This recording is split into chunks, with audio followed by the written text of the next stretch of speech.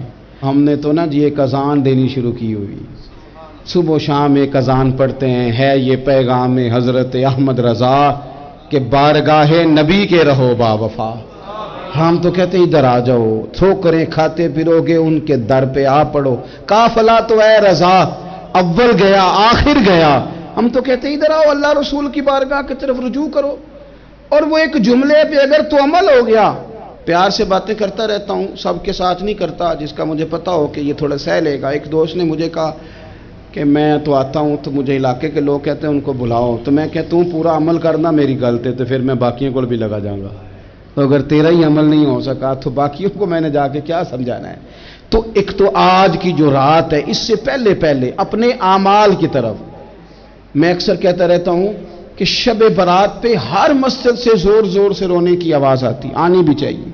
شب قدر پہ آتی ہے، عمرے پہ جاتے وقت لوگ معافیاں مانگتے ہیں، حج پہ جاتے وقت، اور کروڑوں لوگ یہ کام کرتے ہیں سال میں.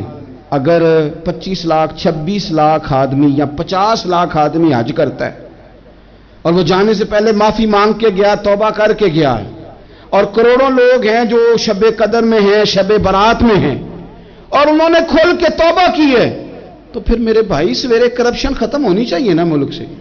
سویرے 75% جھوٹ ختم ہونا چاہیے نا. ساری رات تو لوگوں نے توبہ کی.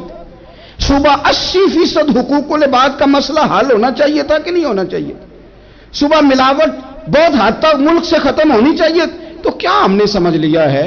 ہم نے یہ سمجھا ہے کہ شب برات پہ بھی بس ایک رسم ادا کرو، آؤ تھوڑی توبہ کرو چھٹی کر جاؤ، آئیے شب قدر تو توبہ کرو چھٹی کر جاؤ.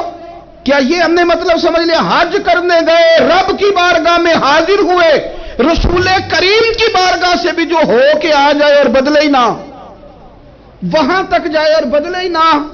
مدینے گئے، کعبے گئے، کربلا گئے، جیسے گئے تھے گھوم پھر کے ویسے ہی آ گئے. نتیجہ کیا ہے؟ اپنی زندگی نتیجہ خیز بنائیں. آج اس خوبصورت موقع پر جب شب برات ہمارے سامنے کھڑی ہے، اپنے ذہن میں تہیہ کریں کہ اب ہم نے بدل جانا ہے. شوگر ہو جائے تو بدلنا پڑتا ہے، اللہ معاف کرے، چینی چھوڑنی پڑتی ہے، من پسند مٹھائیاں چھوڑنی پڑتی ہیں، بدلنا پڑتا ہے. بلڈ پریشر ہو جائے تو یارو بدلنا پڑتا ہے. اگر انسان کو خدا نہ خواستہ کوئی مرض لگ جائے تو بدلنا پڑتا ہے. اولاد پیدا ہو جائے تو بدلنا پڑتا ہے. گھر میں بیٹیاں پیدا ہو جائیں تو بوڑھے باپ کو بدلنا پڑتا ہے. بال سفید آ جائیں تو پھر بھی تو بدل جانا چاہیے نا. انسان کی عمر 40 سال ہو جائے تو پھر بھی تو بدل جانا چاہیے.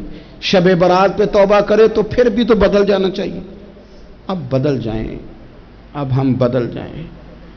اب نہ درد ہوتی ہے، گاڑی میں بیٹھیں تو کمر پہ درد ہوتی ہے. اب ہم بدل جائیں. اب لوگ بتاتے ہیں تیرے بال سفید ہونے لگ گئے. اب ہم بدل جائیں. اب لوگ ہمیں کہتے ہیں بچے جوان ہو گئے. اب ہم بدل جائیں نا یارو.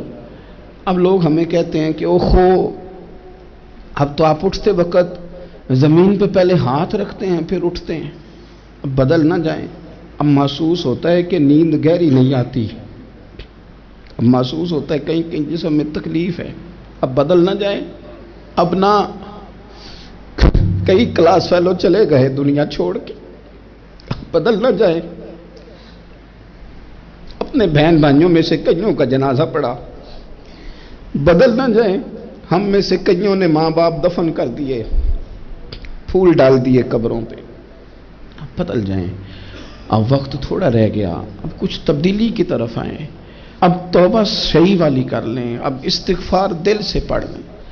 اب تبدیل ہو جائیں. اب اپنے اندر باہر کچھ تبدیلیاں لائیں. اب اپنے ظاہر اور باطن کو سنواریں.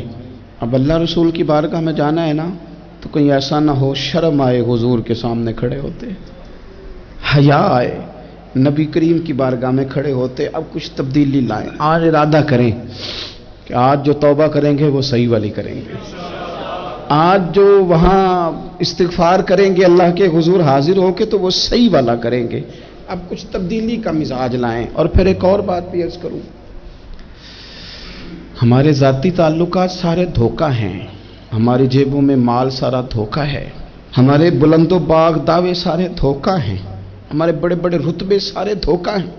بڑے تعلقات تھے بیٹے کے، پر ماں بیمار تھی تو اسے صحت تو نہیں تعلقات کی وجہ سے مل سکی۔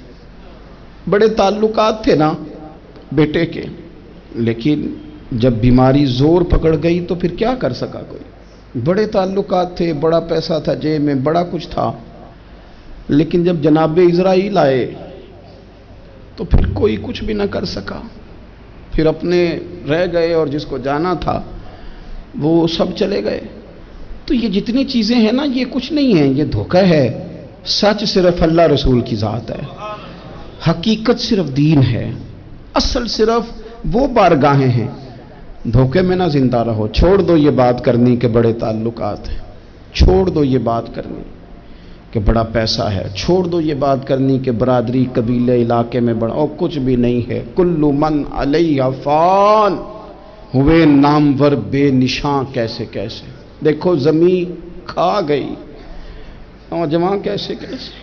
میں مولانا نورانی کی قبر پہ کھڑا تھا تو میں کہہ رہا تھا مقدور ہو تو خاک سے پوچھوں کہ اے لئیم تو نے وہ گنج ہائے گرا مایا کیا کیے، اتنے بڑے لوگ تو لے گئی، اتنے بڑے لوگ، اتنے بڑے لوگ قبروں میں کدھر گئے؟ سلطان محمود غزنوی کہاں ہیں؟ شہاب الدین غوری کہاں ہیں؟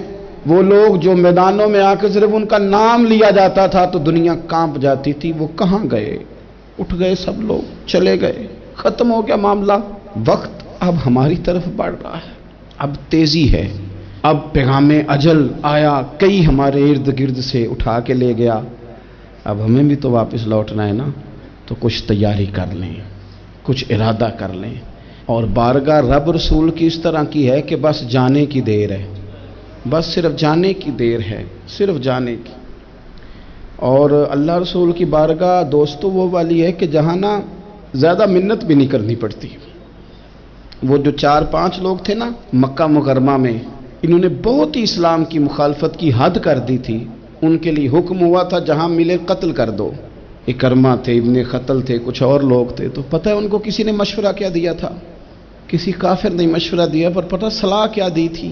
اس نے کہا تھا تم نے بڑی زیادتیاں کی ہیں، بڑے بے ادب ہو، کسی صحابی کے قابو نہ آنا، مار دیے جاؤ گے، اپنی خطاؤں کے سبب سے تم مار دیے جاؤ گے، لیکن اگر کسی طریقے چھپتے چھپاتے رسول پاک کی بارگاہ میں پہنچ جاؤ نا، اگر وہاں کسی طریقے چلے جاؤ۔